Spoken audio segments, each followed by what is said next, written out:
عزیز طلباء و طالبات، السلام علیکم۔ جیسے کہ آپ جانتے ہیں، بہارستان اردو کی 12ویں کتاب آج ہم ہمارے نصاب میں شامل جوش ملی آبادی کی مشہور نظموں میں سے ایک نظم ہے حسن اور مزدوری۔ اس سے پہلے کہ ہم نظم پہ ان کے اشعاروں کی تشریح کرنے کی کوشش کریں گے، سب سے پہلے یہ ضروری ہے کہ ہم جوش ملی آبادی، ان کی حالات زندگی مختصراً اور شاعرانہ خصوصیات یا ادبی خدمات پر بات کرنے کی کوشش کریں گے۔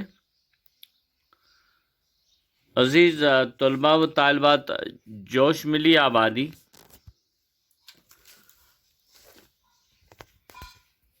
ان کا اصل نام جو ہے وہ ہے شبیر حسین۔ یاد رکھیں آپ کہ جوش ملی آبادی کا اصل نام ہے شبیر حسین، اور انہوں نے جوش تخلص کے طور پر استعمال کیا۔ جوش تخلص کے طور پر استعمال کیا۔ 1857 عیسوی میں ملیح آباد میں پیدا ہوئے۔ ابتدائی تعلیم اس دور کے رواج کے مطابق روایتی انداز میں حاصل کی ہے۔ تعلیم مکمل کرنے کے بعد حیدرآباد چلے گئے اور وہاں علامہ اقبال کی سفارش پر جوش ملی آبادی، جس کا پورا نام شبیر حسین، وہ علامہ اقبال کی سفارش پر یونیورسٹی کے دارالترجمہ میں ملازمت انہیں مل گئی۔ 10 سال کے بعد وہاں کے نواب نے انہیں ملک بدر کر دیا۔ جوش کو 10 سال کے بعد حیدرآباد کے نواب نے ملک بدر کر دیا، اور اس کے بعد وہ حیدرآباد سے دہلی چلے آئے، جہاں پر دریا گنج کے نزدیک ایک دفتر کرایہ پر لیا، اور پھر انہوں نے ایک رسالہ، جس رسالے کا نام کلیم، جاری کیا۔ رسالہ کلیم کے نام سے جاری کیا، جو بدقسمتی کی وجہ سے مقبول نہ ہو سکا۔ کچھ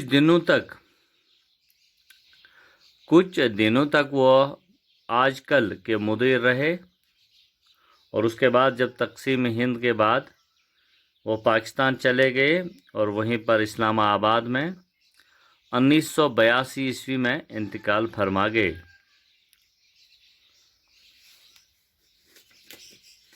جوش ملی آبادی یعنی کہ شبیر حسن خان کے رگوں میں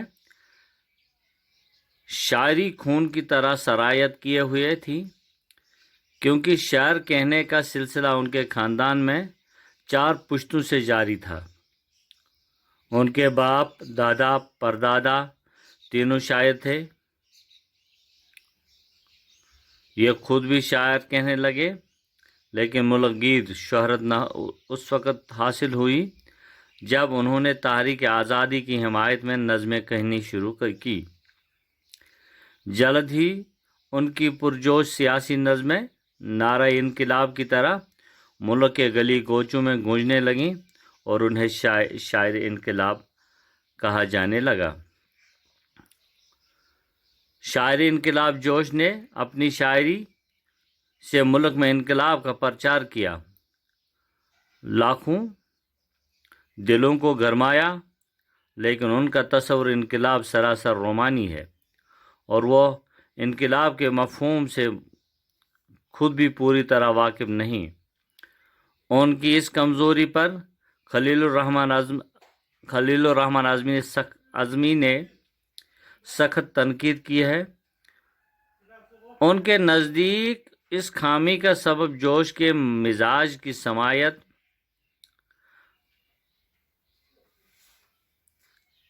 اعلیٰ تہی जागीरदाराना माहौल है जिसमें उनका बचपन गुजरा।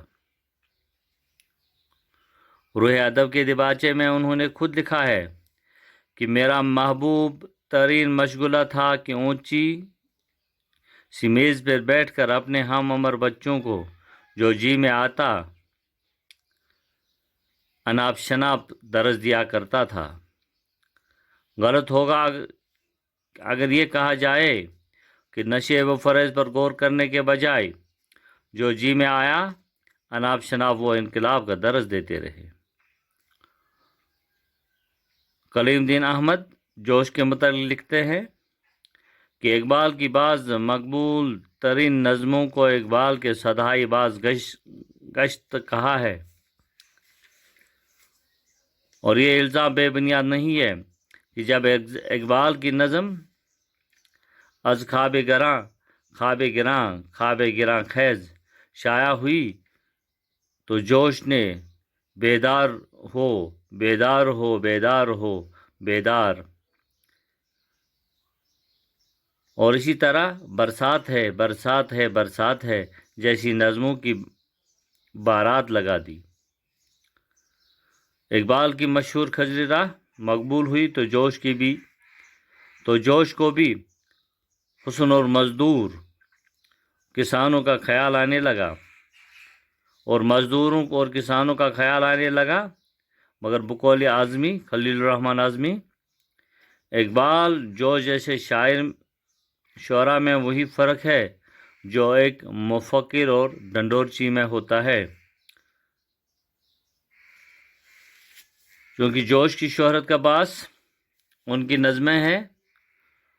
उनके कलाम में 20 मजमे शाया हो चुके हैं जिनमें रूह अदब, नक्श निगार, शोला व शबनम, हर्फ व हकायात, आयात व नगमात, अर्श व फरश, दीवानी गोया, जुनून हिकमत वगैरह ख़ास तौर से काबिल ज़िक्र है। जोश के कलाम में गन गरज के साथ साथ दावत अमल भी है। नज़मों में इतना असर है कि सामा फ़ौरन हरकत के लिए आमादा हो जाता है। उनके कलाम में यास बदनसीबी बहुत कम पाई जाती है। वो बुज़दिली के करीब नहीं आने देते हैं। जोश आज़ादी के पुरस्तार हैं, इसलिए उनकी शायरी में गुलामी से नजात हासिल करने के लिए उनका जुनून पाया जाता है। जोश उर्दू दुनिया के पहले शायर हैं। अजीज़ तलबा व तालिबात, याद रखें आप कि जोश उर्दू अदब के पहले, उर्दू दुनिया के पहले शायर हैं जिन्हें उनकी ज़िंदगी में ही काफ़ी शोहरत नसीब हुई। उनकी शोहरत उर्दू अदब में दो हैसियतों से है, एक उनकी शायरी इनकलाब होने की वजह से और दूसरी उनकी शायराना शबाब होने की वजह से। उन्होंने जज्बाती पहलू पर आला दर्जा की नज़में लिखी हैं जिसे उर्दू में जज्बात निगारी की एक नई रिवायत कायम हो गई है। जोश की शायरी में कहीं आमियानापन और इब्तिदाल नहीं आ सका, हालांकि फ़िक्री तौर पर वो मार्कसी नज़रियात के बहुत करीब थे। मज़हब से उनका वास्ता दूर का था, ताहम उन्होंने समाजी कदरों को मलहूज़ नज़र खातिर रखते हुए नज़में कहीं और बेपाया शोहरत हासिल की। जैसे कि मैं पहले अर्ज़ कर चुका हूँ कि शायर शबाब होने की वजह से वो रोमानी अल्फाज को भी बहुत ढूंढ कर लाते थे और अल्फाज की शान व शौकत से भी कलाम हुस्न पैदा करते हैं। उन्हीं खूबियों की वजह से उन्हें शौकत अल्फाज का भी बादशाह कहा जाता है। जोश मिली आबादी ने हिंदी अल्फाज भी कसरत से इस्तेमाल किए हैं, मगर उर्दू रूह के साथ जोश ने समाज के हर तबके के लिए शायरी की है और हर तबके के लिए जुदागाना ज़बान और आम और मौज़ून अल्फाज इस्तेमाल किए हैं। जोश के उसलूब की एक और खूबी उनका खतीबाना अंदाज़ है, चूँकि वो नज़म को नई ज़िंदगी और تابناک سے آشنا کرنا چاہتے تھے، اس لیے انہوں نے بیان پر زور پیدا کرنے کے لیے کتابت کا راستہ اختیار کیا ہے۔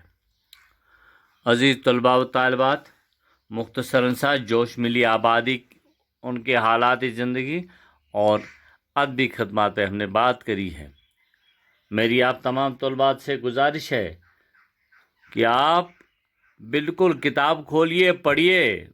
جب تک نہ آپ کتاب کھولیں گے تب تک آپ کچھ بھی نہیں کر پائیں گے۔ اس ویڈیو کو 2-4 دفعہ سنیے اور اس کے بعد پھر کتاب بھی کھولیے۔ انشاءاللہ آپ کے پلے میں پڑ جائے گا، اور پھر جب آپ خود پڑھیں گے سمجھ بھی آ جائے گا۔ نہیں آیا تو میرے نمبر پر آپ مجھ سے رابطہ قائم کر سکتے ہیں۔ اللہ حافظ۔